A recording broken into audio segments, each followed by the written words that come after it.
You may have come here out of curiosity, or because something deep within you was stirred when you heard the word empath. If that's the case, know this. We're not gathered here to talk merely about sensitivity or sentimentality.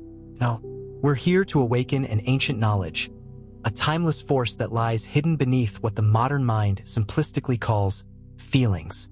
When I speak of an empath, I'm not referring to someone who's just kind or who simply feels what others feel. I'm talking about a true psychic channel, a lightning rod for the collective soul, through which the unconscious of the entire world can overflow.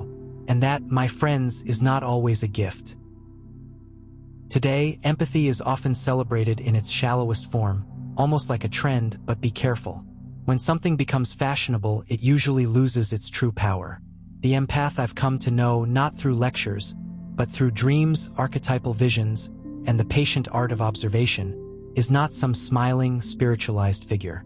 They carry a tremendous weight, shadows that aren't even theirs, and often have no idea about the forces that are ruling over them. To truly understand the empath, we have to look beyond the personal, beyond the psychological. The empath is vulnerable to deep archetypal currents that animate the pain and joy of others. Picture a healer from an ancient village, caught in the middle of a terrible storm, kneeling on the ground and vomiting blood. Not because he is sick, but because the land itself is sick. That is the empath. Someone who transmutes the suffering of others, who carries burdens that were never meant to be theirs. And if they do not awaken to this role, they will be consumed by it. I remember an old dream, from a time when I didn't yet have words for what I was seeing. A blindfolded woman standing on a bridge that crossed a deep abyss. She held out her hands, trembling, as if she were both pleading for help and trying to push something back into the void. Below her, voices cried out. Despair, longing, confusion. She couldn't see them, but she could feel them. Each scream left a mark of pain on her body, like open wounds. That woman is the symbol of the empath. Her blindness isn't of the eyes, but of the source of the suffering. She doesn't know where others end and where she begins. The empath is a psychic sponge, but no one ever taught them how to squeeze themselves out to stay clean. It's dangerous to be an open vessel without the wisdom to hold what's being poured in. The unconscious has no moral compass. It's a sacred, chaotic furnace. When you, as an empath, open yourself up to someone else's unprocessed shadows, make no mistake. You are inviting their unresolved pain into your own being. And most people carry long shadows, unhealed wounds, fears they've never faced. What goes unloved in one person seeks refuge in another. And the empath, if not protected, becomes the home for those shadows. In African traditions, there's a story I came across in my studies. A young man walking along the edge of the forest would hear nameless spirits. They didn't whisper with words, but with emotions. Waves of fear, sorrow, longing. The young man would cry for no apparent reason, tremble in the silence, and laugh without cause. The people, afraid he was possessed, called for an elder. But the elder didn't drive the spirits away. He taught the young man how to speak with them, how to name them. This is what I offer you. To be an empath without discernment is to become an amusement park for abandoned archetypes. But the empath who learns to name themselves and what they carry walks the path of the alchemist. It's not enough to say, I feel what you feel. You have to go deeper. Why do you feel it? Where does that pain enter? What do you do with it? Empathy can be a subtle form of possession, a trick of the unconscious. It doesn't always come with horns or fire.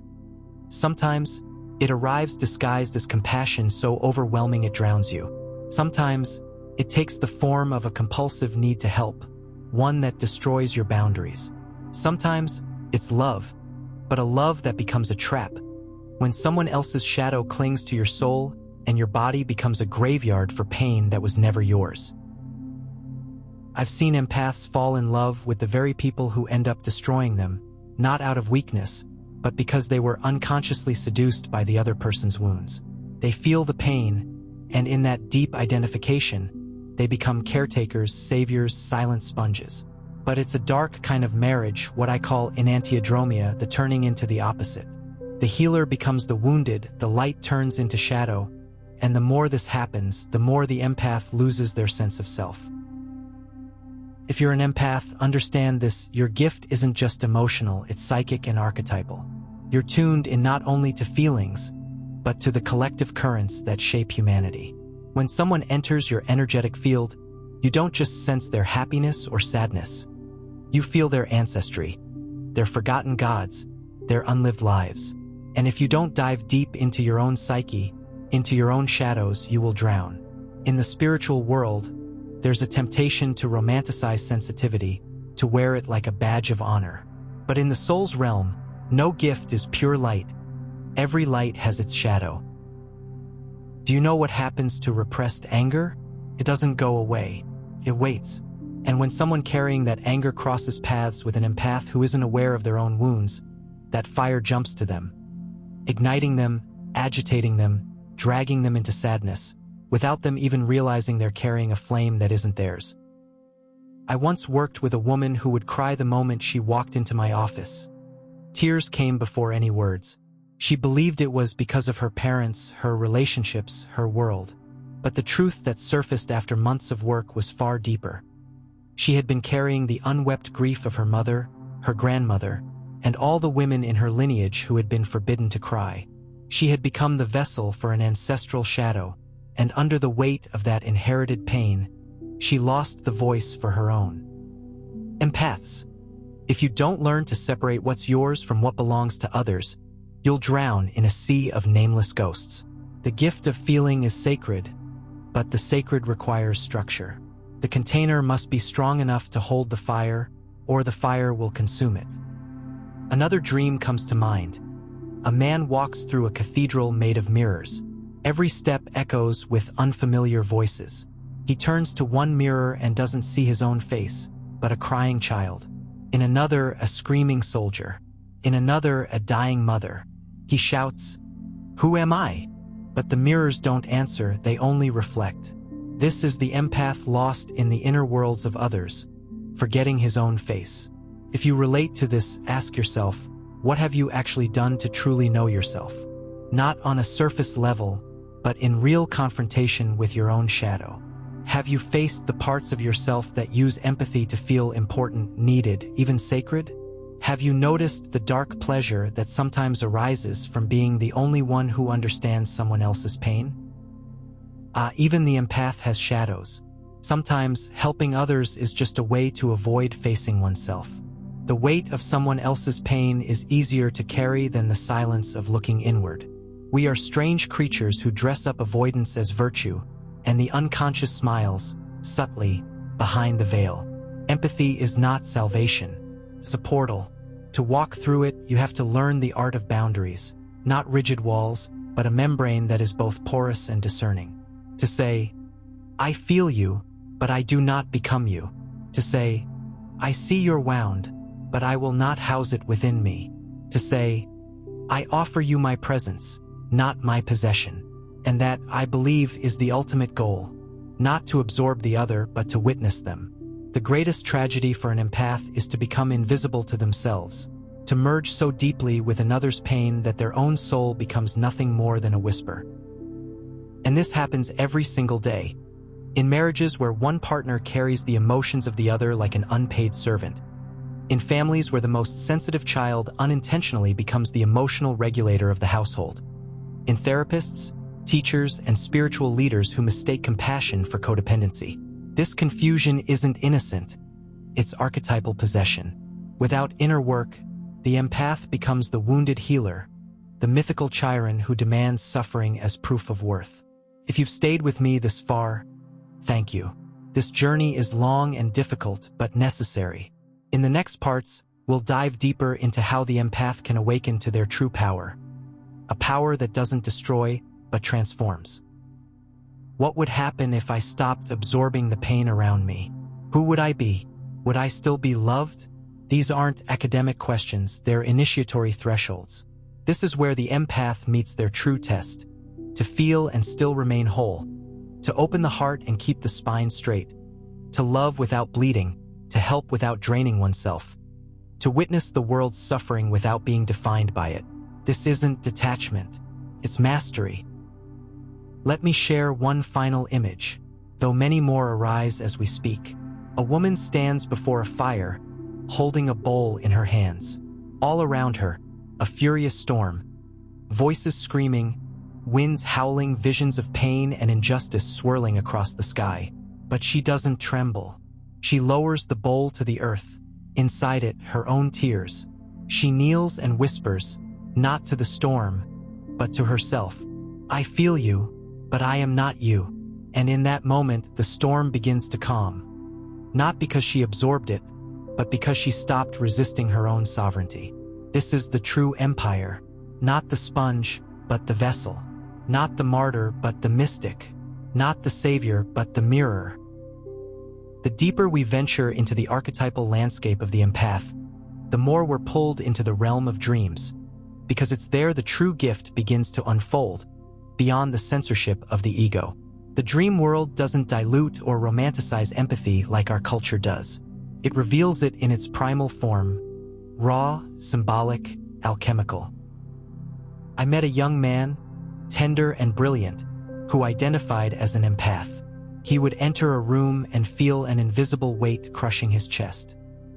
He couldn't rest while others suffered, but he was exhausted, as if his soul was dissolving in other people's stories.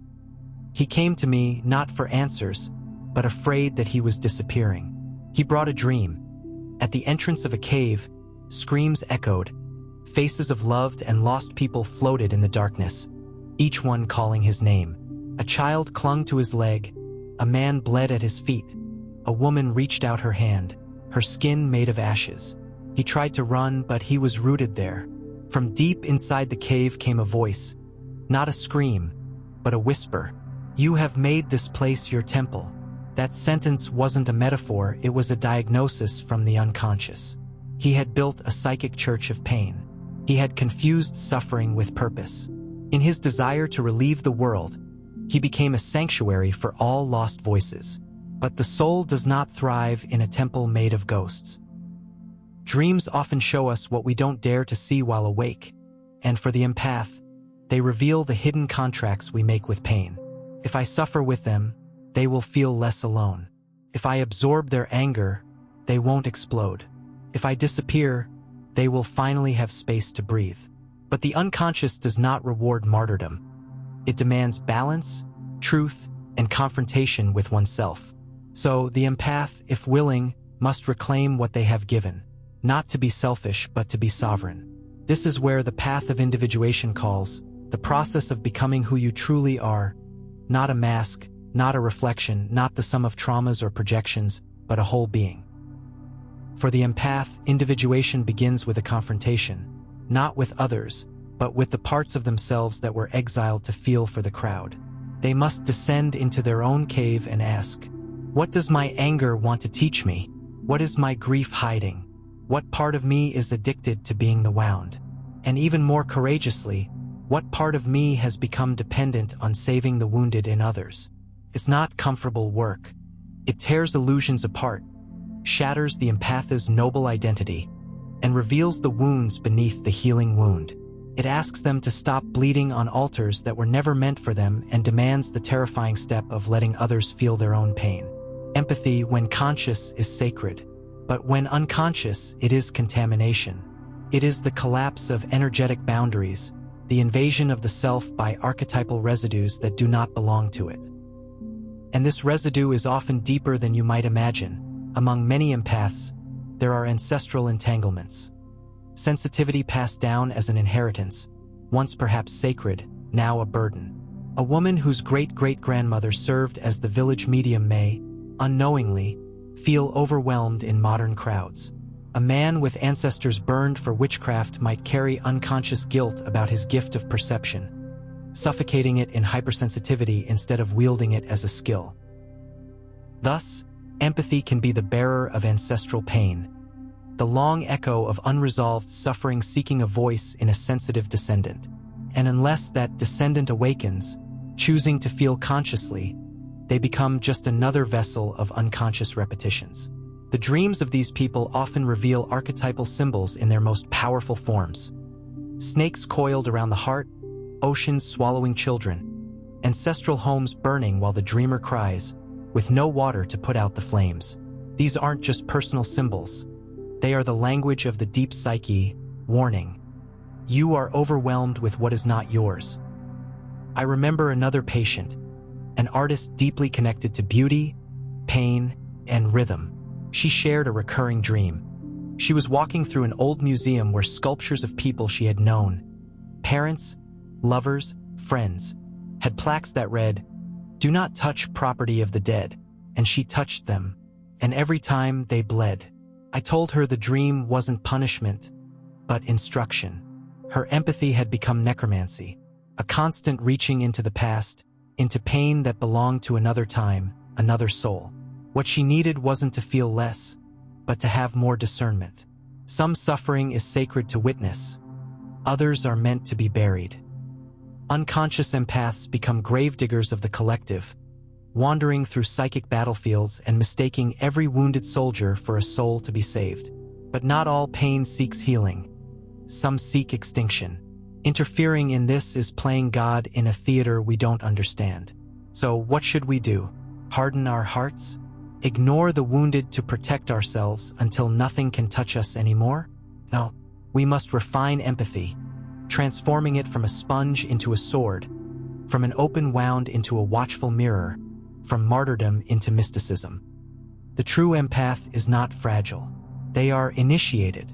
They have walked through dark realms and claimed their own pain. They have turned inward and faced their unmet needs. They have spoken to their anger, their shame, and their terror. And because of this, they no longer confuse empathy with entanglement. They feel without falling, witness without absorbing, love without losing themselves. From such a place, the gift becomes not a burden, but a light, illuminating without burning, guiding without dragging, offering presence without rescue. And above all, it reminds, it is not your task to carry the world. It is your task to carry yourself with such integrity that the world learns to carry itself. Now we arrive at the threshold, not of despair, but of transfiguration. Everything that has been said, everything that has emerged from the inner caves, asks for one thing: not admiration, not analysis, but embodiment. The empath who has crossed the darkness, who has turned inward with unshakable honesty, emerges not as a broken healer or an eternal sponge, but as something much rarer, an initiated presence, a living vessel of the self who understands that empathy is not absorption, it is alchemy. It is the fire that recognizes suffering, not adopts it, that witnesses, does not possess, that transforms but never steals. When the awakened empath enters a room, they don't silently look for pains to fix. They walk like a mirror, not to reflect wounds, but to show others what they have forgotten about themselves. They become what I call the wounded mystic, not because they keep bleeding, but because their scars have become symbols. Symbols of one who survived union with the unconscious and returned with wisdom. But beware, as the empath grows stronger, another archetype awakens, the mage. The one who has seen through illusions and learned the secrets of energy exchange, who can speak to another shadow without hesitation. Yet, if the mage is not anchored in humility, they may believe they are above suffering. Seduced by vision, they turn wisdom into a weapon and empathy into manipulation, and the cycle restarts, now with craftier disguises. That is why initiation is not a final badge. It is daily vigilance. Being a conscious empath means waking up every day and asking, is this mine? Am I feeling or fusing? Am I healing or controlling? Am I present or performing? These questions are not doubts, but signs of maturity. The conscious empath does not fear the uncertain. They don't rush to soothe or fix. They allow silence. They allow the other to be broken without being the savior. They trust the intelligence of the psyche, knowing that sometimes pain is the door, not the enemy. And relationships, they change too. The unconscious empath is drawn to the wounded, the chaotic, the narcissist, not out of naivety, but because a part believes it must prove its worth through suffering. They are pulled by those who reflect their unhealed inner child, who learned that love is earned through pain. But the conscious empath longs for clarity. They seek those who see them, not just need them. They build bonds not based on trauma, but on truth. And if loneliness comes, they do not fill it with ghosts of souls. Thank you for joining me on this journey into the depths of empathy and what it truly means to be a conscious empath. Remember, your gift is not a burden. It's a light, a powerful force that, when honed with awareness and self-care, can transform not only your life but the world around you. If this message resonated with you, please like, subscribe, and share this video with others who might need to hear it. And don't forget to comment below. I want to hear your experiences with empathy. How do you protect your energy? How do you stay grounded? Together, let's build a community of conscious empaths, strong, wise, and whole. Until next time, take care of yourself and honor your light.